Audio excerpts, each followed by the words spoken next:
Wave of mega tech IPOs could drive markets this year, led by AI giants and space players eyeing record valuations. SpaceX targeting a valuation of more than $2 trillion in a potential IPO, which could make it one of the most valuable companies in the world. OpenAI, meanwhile, closing a record-breaking $122 billion funding round, valuing that company at more than $850 billion. The ChatGPT maker also eyeing a potential IPO as it looks to scale and compete with rivals like Google and Anthropic, which is also considering a public debut of its own. I want to bring in SandboxAQ CEO Jack Hidary. Jack, what are your thoughts in particular? It's not just the size and the valuations of these IPOs, especially when it comes to SpaceX, but I think it's more indicative of kind of where we're going with the market and with investments, and that is space and AI. Cheryl, yeah, absolutely. Good morning. Good to see you today. The second half of this year promises to be very different than the first half. As you mentioned, I think we're going to see the IPO of SpaceX. SpaceX, people think of as a rocket company, but actually the rockets are just a platform for many applications. Starlink is the first mega application on the SpaceX platform. It brings in recurring revenue. It's growing by leaps and bounds and gives SpaceX a unique position in the market and a global reach. And so we expect that to be a very successful IPO. 5 major banks are going to be doing that globally. But as you said, also OpenAI and Anthropic most likely to also file and go public, if not by Q4 this year, then certainly by Q1 of the coming year. One of the reasons for tapping the public market, Cheryl, is to also access those retail investors. To date, most of the investors have been big institutions, sovereign wealth funds, pension plans, but now retail investors will have a chance to get at these 3 interesting companies. Do you think, though, that retail investors should be trying to take a part in these IPOs, in particular the SpaceX? Well, given the extreme focus of many retail investors online on various stock trading boards, there's no way to stop them. They're going to be involved in this.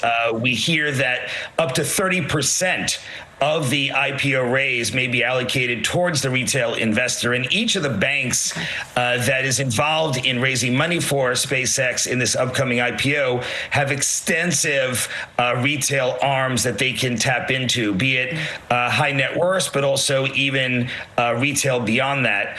You're also probably going to see Robinhood and many other online platforms participate by allocating also for these IPOs, either pre-IPO or post-IPO. Yeah, it is exciting. Again, these valuations are just incredible. I do want to talk about cybersecurity. So Anthropic says that it accidentally exposed internal code for its Claude tool. They called it human error. It wasn't a breach, but the leak, it didn't hit customer data, but it's giving rivals a glimpse into the product roadmap there, and that raises fresh concerns around AI competition and security. I do want to get your thoughts on that. I mean, I understand that they're saying that it's human error, but when you see these systems breached like this, it does raise concerns.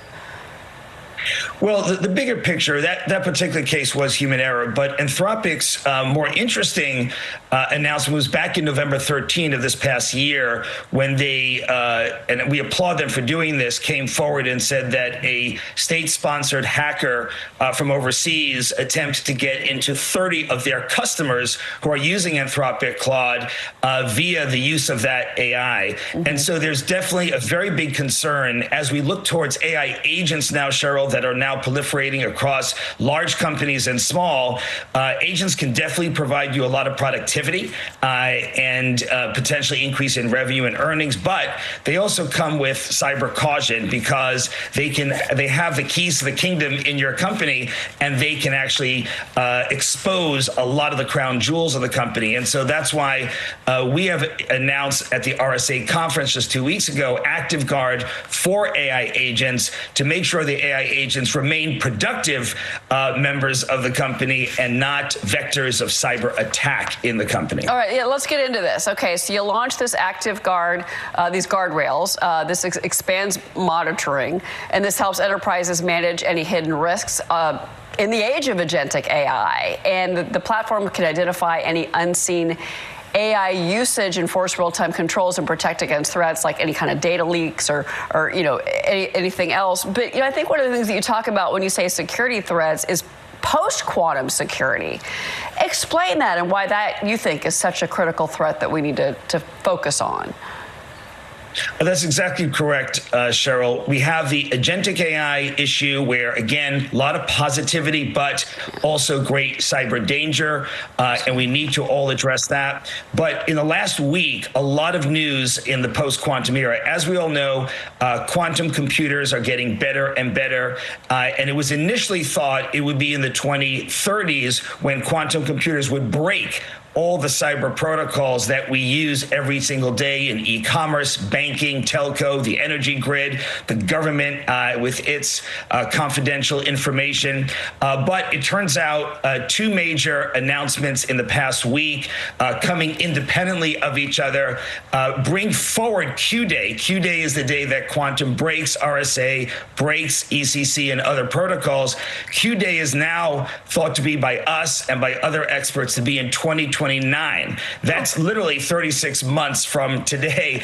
And so there's really no time left, Cheryl, to really start getting going in moving over to the quantum safe protocols known as PQC, post-quantum cryptography. So exactly correct. These are two twin cyber threats, one on the AI agentic side, but also, of course, now with Q-Day moving forward to 2029, this is the time to protect ourselves. You know, when you hear so many people moving ahead to quantum, I thought that was very interesting that you were flagging that now and that the time frame is shorter than originally thought by many. And I don't think enough people are talking about it. So I'm glad you brought it up. Jack Hidary, thank you so much for being here. Excellent. Great to see you, Cheryl. All right.